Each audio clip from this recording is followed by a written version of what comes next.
कभी घर पर आ जाते हैं रात में दिन में, मेरे साथ बदतमीजी करती है, मेरा स्कूल पढ़ाना भी बंद करवा दिया उन्होंने।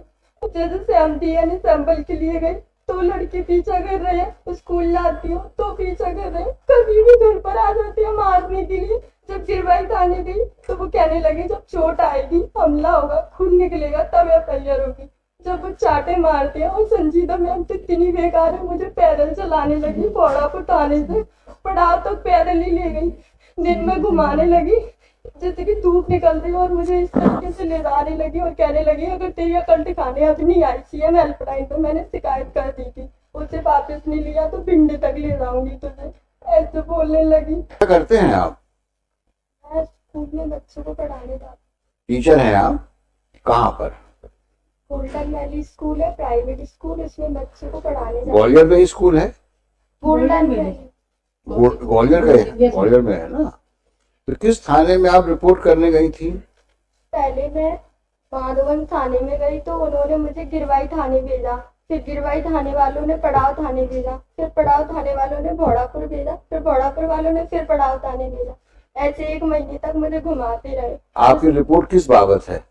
376 की रिपोर्ट करवाई। ओहो, ये कब की घटना है? 1 महीने पहले गई थी मैं एफआईआर लिखवाने, पर वो मैडम ने एफआईआर नहीं लिखी मेरी और मेरे साथ मारपीट करने लगी। उसके बाद मैं रोते रोते एसपी ऑफिस गई और उसके बाद में ना उन्होंने एसपी के आदेश से मेरी एफआईआर हो गई।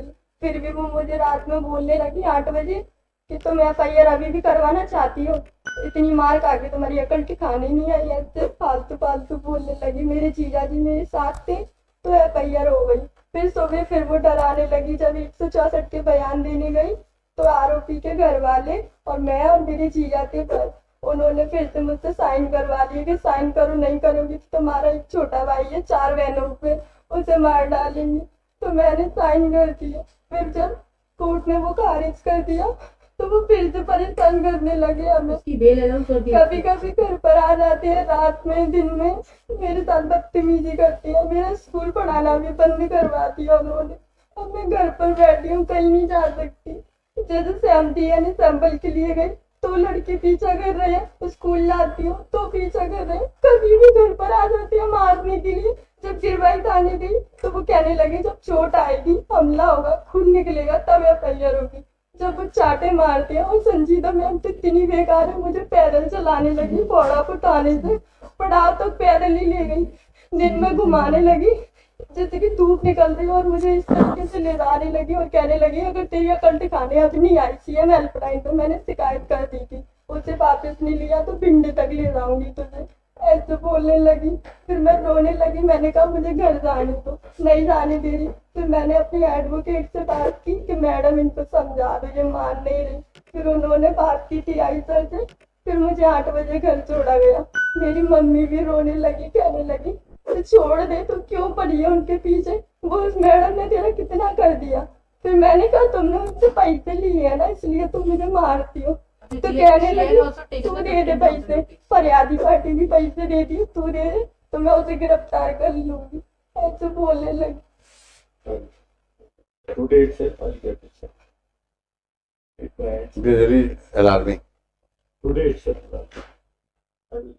And Lordship, accused is released on bail. Whatever Even government, including FIR and all this, it will be completed by 4 p.m. today. And the misbehavior I'll prove. aspect also has to be very seriously looked into. I have heard. Tell your assessment. You heard everything about her predicament. Look at her helplessness. Ensure that every possible action is taken on her complaint, and such officials who have misbehaved with her are taken for task. I'll I'm posting it on Monday.